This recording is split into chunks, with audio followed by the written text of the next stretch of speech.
এই প্রচণ্ড গরমে বন্ধুরা একদম খেতে ভালো লাগছে না, তো সেই জন্য খেতেও হবে বলুন, না খেয়েও তো থাকা যাবে না। সেই জন্য কী করছি জানেন, জল ভাত খাচ্ছি ছাতু দিয়ে, আর ওইসব খাচ্ছি পেঁয়াজ লঙ্কা দিয়ে। বাড়ির সবাই তো খায় না, তো তাদের জন্য তো করতে হবে। এবার মাছ নিয়েছি, তো মাছের একটা রেসিপি আজকে আমি করে দেখাবো। এই দেখুন, নুন হলুদ দিয়ে আমি মাছটাকে মাখিয়ে নিলাম। এই পরিমাণ মতো একটু নুন হলুদ দিলাম আর এই মাছটা মাখিয়ে নিলাম। তো চলুন, আমি সুমনা চলে এসেছি আমার রেসিপি ঝুলি থেকে একটা রেসিপি নিয়ে। এই গরমে আপনারা কে কেমন আছেন জানাবেন, ভালো থাকবেন, সুস্থ থাকবেন, আর খুব হালকা ধরনের খাবার খাবেন, ঠান্ডা খাবার খাবেন, ঠান্ডা জায়গায় থাকবেন। এটা যদিও আমার বলার উচিত না, সবাই জানে, তবুও আমি বললাম আমার সকল বন্ধুদেরকে। তো চলুন, আমি আজকে মাছের একটা দারুণ মজাদার রেসিপি আপনাদেরকে দেখাই বানিয়ে। এই দেখুন বন্ধুরা, কড়াইয়ে তেল দিয়ে দিয়েছি। তেলের মধ্যে আমি তেজপাতা, দুটো শুকনো লঙ্কা দিয়ে দিচ্ছি ফোড়নের জন্য, আর দিয়ে দেবো একটু পাঁচ ফোড়ন। তো আজকে আমি আপনাদেরকে দেখাবো মাছের যে রেসিপিটা, সেটা হচ্ছে বাঁকুড়া বীরভূম ডিস্ট্রিক্টের একটা বিখ্যাত রেসিপি, যেটা ওখানে খুবই চলে। আমি বীরভূমের মেয়ে, তো আমারও ভীষণ প্রিয়। সেটা হচ্ছে মাছের টক বা যে কোনো টক, সবজির টক, বড়ার টক, বড়ির টক, যে কোনো টক জাতীয় জিনিসটা এই বাঁকুড়া বীরভূমে ভীষণ বিখ্যাত। তো আমি আজকে সেই একটা মাছের টক করে আপনাদেরকে দেখাবো। তো দেখুন, ফোড়নটা আমি এটা হয়ে গেছে। আমি এর মধ্যে দিয়ে দিচ্ছি, এখানে নিয়েছি 1 চামচ পেঁয়াজ বাটা আর 1/2 চামচ রসুন বাটা।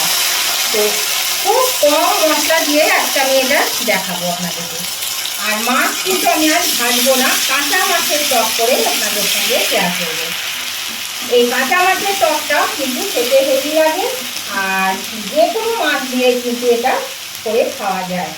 তো ছোটো মাছ দিয়ে বেশি ভালো লাগে, বড় মাছও ভালো লাগে, ছোটো মাছ, পোনা মাছ। এখানে 1/2 চামচ মতন আদা বাটা দিয়ে দিলাম। বললাম না, আমি মশলা খুব কম দেবো, কারণ এত গরম, এই গরমে মশলাটা যত কম খাওয়া যায় তেল মশলা, ততই কিন্তু শরীর ভালো থাকবে, পেট সুস্থ থাকবে। এখানে 1/2 চামচ করে আমি জিরে আর ধনে গুঁড়ো নিয়ে নিয়েছি। এইটা দিয়েও আমি এটা ভালো করে নেড়ে নেব। দিয়ে দিচ্ছি পরিমাণ মতো নুন আর হলুদ। সামান্য একটু জল দেব, মশলাটা পুড়ে যাবে, তাই সামান্য একটু জল দিলাম। যারা বাঁকুড়া বীরভূমে থাকেন তারা জানবেন, তারা তো খান, হয়তো আমার থেকে আরও ভালো রান্না করেন। তো আমি যেভাবে রান্নাটা করি, যেমন করি, আমি সেটাই আপনাদের সঙ্গে শেয়ার করছি। দেখুন, এটা একটু কষিয়ে নেব এই মশলাটা, এটা একটু ফুটতে থাকুক।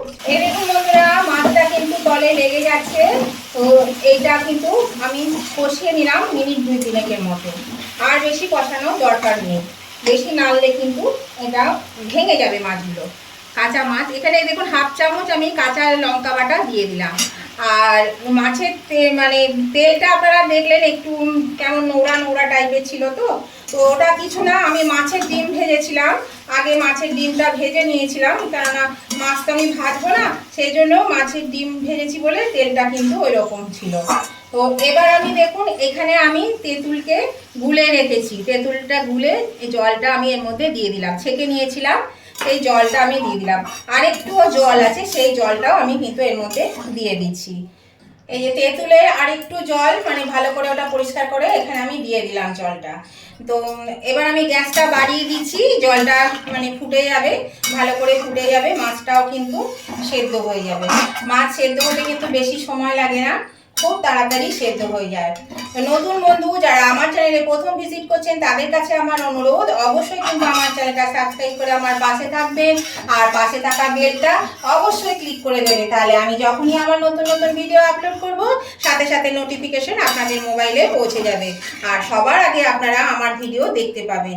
আর আমার উভয় বন্ধুদেরকে বলছি, ভিডিওটা দেখতে দেখতে যদি এখনো পর্যন্ত লাইক দিতে ভুলে গিয়ে থাকেন, তাহলে অবশ্যই কিন্তু লাইক বাটনটা একটু প্রেস করে দেবেন। আপনাদের একটা লাইক আমাকে এগিয়ে নিয়ে যেতে অনেকটা সাহায্য করে। আর যদি ভালো লেগে থাকে, যদি খুব ভালো লেগে থাকে, তাহলে কিন্তু অবশ্যই শেয়ার করে আপনাদের বন্ধুবান্ধব, আত্মীয় স্বজন সকলের কাছে পৌঁছে দেবেন, একটু প্রচুর পরিমাণে শেয়ার করে দেবেন। আর কেমন লাগলো আজকে রেসিপিটা সেটা জানাতে কমেন্ট করতে ভুলবেন না, অবশ্যই কমেন্ট করে জানাবেন। আপনাদের কমেন্টগুলো পড়তেও ভালো লাগে, মিষ্টি মিষ্টি কমেন্টগুলো, আর একটা কমেন্ট আমাকে পরবর্তী রেসিপি বানাতে অনেকটাই উৎসাহিত করে। সেই জন্য অবশ্যই উভয় বন্ধুরা লাইক শেয়ার কমেন্ট করে দেবেন।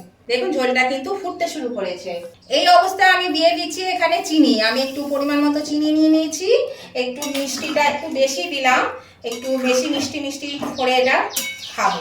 এটা অনেক রকমভাবে হয়, কেউ একদম মিষ্টি ছাড়া খায়, কেউ আবার পরিমাণে অল্প দেয়, আমিও অল্প দিই। এবারে আমি একটু বেশি দিলাম মিষ্টিটা, একটু বেশি দিলাম, দিয়ে আমি এটা আজকে করবো, সেই জন্য মিষ্টিটা বেশি দিলাম। তো এবার আমি ঢাকা দিয়ে দিচ্ছি। আমি এটা 3-4 মিনিটের জন্য ঢাকা দিয়ে দিচ্ছি, তাহলে মাছটা কিন্তু সেদ্ধ হয়ে যাবে। 3-4 মিনিট পরে আমি ফিরে আসছি, আঁচটা আমি মিডিয়ামে দিয়ে দিলাম। এরকম বন্ধুরা আমি ঢাকাটা একটু খুলে দিলাম। এখানে আমি 5 পিস বড়া দিয়ে দিলাম মাছের ডিমে, আর এখানে একটু ডিম আছে, ডিম বেশি নিইনি, অল্পই নিয়েছিলাম, দিয়েছিল, তো সেটা আমি বড়াটা রেখে দিলাম ভাজা খাবো বলে। আর দেখুন মাছটা কিন্তু অনেক সেদ্ধ হয়ে এসছে, আর মিনিট 2 আমি মাছটা ঢাকা দিয়ে রেখে দিই, তারপরে বাড়িয়ে ফুটিয়ে নেব।